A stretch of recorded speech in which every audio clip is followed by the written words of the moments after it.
Polisi dan Pemkot Makassar memberikan konseling dan pendampingan psikiater bagi dua remaja tersangka penculikan dan pembunuhan terhadap seorang bocah laki-laki berusia 11 tahun. Pendampingan pun diberikan bagi teman korban yang saat korban diculik sedang bermain bersama korban. Rabu siang, AD dan FI menjalani konseling dari tim psikiater P2TPA dan Pemkot Makassar di Mapolrestabes Makassar.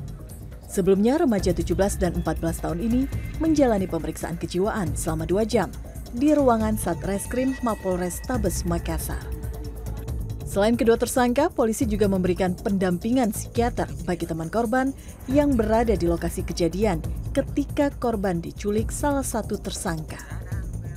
Pelaku masih di bawah umur, jadi ada pendampingan, termasuk ada saksi korban, karena ada saksi dari pihak korban kan ada yang masih di bawah umur juga.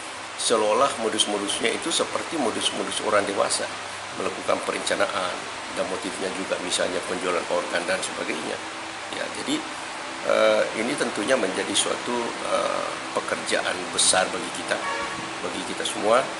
Ya, mengapa anak kita ini ada kecenderungan untuk melakukan tindakan sadisme usia, karena di sana dia belajar bagaimana modus operandinya, bagaimana dia mencari keuntungan dan sebagainya. Selasa siang, polisi memastikan kedua tersangka menjadi korban konten negatif internet. Kedua tersangka tergiur dengan iklan di internet yang mau membeli organ manusia dengan harga puluhan ribu dolar Amerika.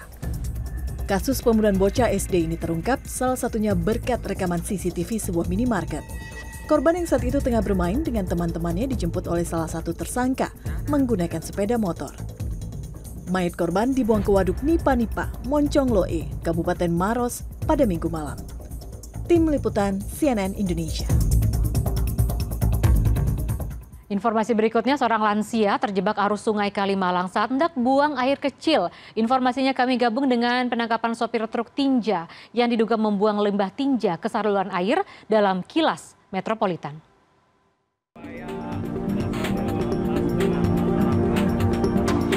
Seorang lansia terjebak arus sungai Kalimalang saat buang air kecil pada Rabu pagi. Warga mendapati lansia tersebut meminta tolong sambil berpegangan di antara turap kali. Lansia tersebut kemudian dievakuasi warga dan polisi dari kolong jembatan Kalimalang, Durensawit, Jakarta Timur. Beberapa warga dan polisi harus menjeburkan diri ke sungai agar bisa menjangkau tubuh lansia ini. Derasnya arus sungai sempat menyulitkan proses evakuasi. Setelah berhasil dievakuasi, lansia ini kembali melanjutkan perjalanannya. Nih, mobil buang tinja di jalan ya, nih mobilnya nih. Buang tinja di jalan, alasnya kepenuhan, dipergokin langsung kabur. Petugas Dinas Lingkungan Hidup Provinsi DKI Jakarta berupaya membuntuti truk tinja yang melaju menuju pool truk di kawasan Tebet, Jakarta Selatan, Selasa siang. Videonya aja tadi cepat. Petugas ini menduga truk telah membuang limbah tinja ke saluran air di kawasan Dukuh Atas, Jakarta Pusat pada Senin 9 Januari. Upaya membuntuti pun dilakukan usai video yang merekam proses pembuangan tinja viral di media sosial. Pergokin langsung kabur orangnya tuh. Setibanya di lokasi pool, petugas langsung menemui sopir truk tinja. Setelah melakukan pemeriksaan dan pembuatan berita acara, sopir truk tersebut kemudian mendapatkan sanksi berupa denda administratif sebesar 5 juta rupiah. Nih, mobil buang tinja. Pihak Dinas Lingkungan Hidup Provinsi DKI Jakarta berharap kejadian ini tidak kembali terulang.